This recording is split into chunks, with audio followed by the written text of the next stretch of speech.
রোহিত কোহলিদের নিজের সুইংয়ের দম দেখালেন হাসান মাহমুদ। প্রথম দিন শেষে ৫৮ রানে তার শিকার ৪ উইকেট। ভারতের বিপক্ষে ভালো করলে আইপিএল খেলার সুযোগ বাড়ে, মুস্তাফিজ লিটন সেটারই উদাহরণ। পাকিস্তানের পর এবার চেন্নাইয়ে সবাইকে মুগ্ধ করা হাসান মাহমুদ সুযোগ পাবেন কি?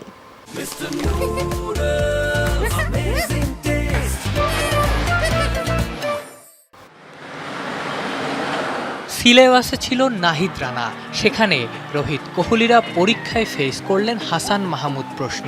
হাসানের সুইংয়ের প্রশ্ন এতটাই কঠিন যে ১০ ওভারের মধ্যেই প্যাভিলিয়নে রোহিত কোহলি গিল ভয়ঙ্কর হয়ে উঠতে থাকা পন্থ সেই দলে। সত্যিকারের পেস বোলিং কাকে বলে, চেন্নাইয়ে ব্র্যান্ড নিউ লাল চেরি হাতে এই ডানহাতি সেটাই দেখালেন। ভারতের সাথে ভালো করলে আইপিএলে সুযোগ বাড়ে, এ কথা অলিখিত সত্য। বাংলাদেশেরই মুস্তাফিজ ২০১৫তে টিম ইন্ডিয়াকে মাটিতে নামিয়েছিলেন, পরের বছরেই আইপিএলে ডাক পেয়েছেন। ২০২২ টি-20 বিশ্বকাপে রোহিতের দলের বিপক্ষে বিধ্বংসী ইনিংস খেলা লিটন পরের সিজনেই আইপিএল খেলেন। সেই ম্যাচে ৩ উইকেট নেয়া হাসান এবার জ্বলে উঠলেন চেন্নাই টেস্টেও। ভারতের টপ অর্ডার গুড়িয়ে দেয়া এই টাইগার পেসারও কি তাহলে সুযোগ পেতে যাচ্ছেন আইপিএলে? ছিলেন সাদা বলের অটো চয়েস, সেখান থেকে শ্রীলঙ্কা সিরিজের সাদা পোশাকে প্রথম সুযোগেই ম্যাচে ৬ উইকেট।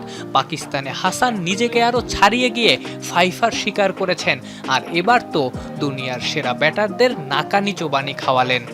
ডেফিনেটলি খুব ভালো শেপে আছে এবং যে এরিয়াতে আসলে বল করা উচিত, যে প্ল্যান করা হয়েছিল এবং প্রিপারেশন যেভাবে নেওয়া হয়েছিল যে এইসব উইকেটে কোন লেন্থে বল করতে হবে বা কি করা উচিত, আমার কাছে মনে হচ্ছে যে প্ল্যান যেভাবে করা হচ্ছে এক্সিকিউশনটা খুব ভালো অবস্থায় আছে।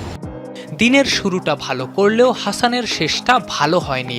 প্রথম ৯ ওভারে ১৯ রানে ৪ উইকেট নেয়া হাসান দিন শেষ করেছেন ১৮ ওভারে ৫৮ রান খরচে। উইকেটের ঘরে সেই ৪ই। আফনান পিয়াল, যমুনা স্পোর্টস।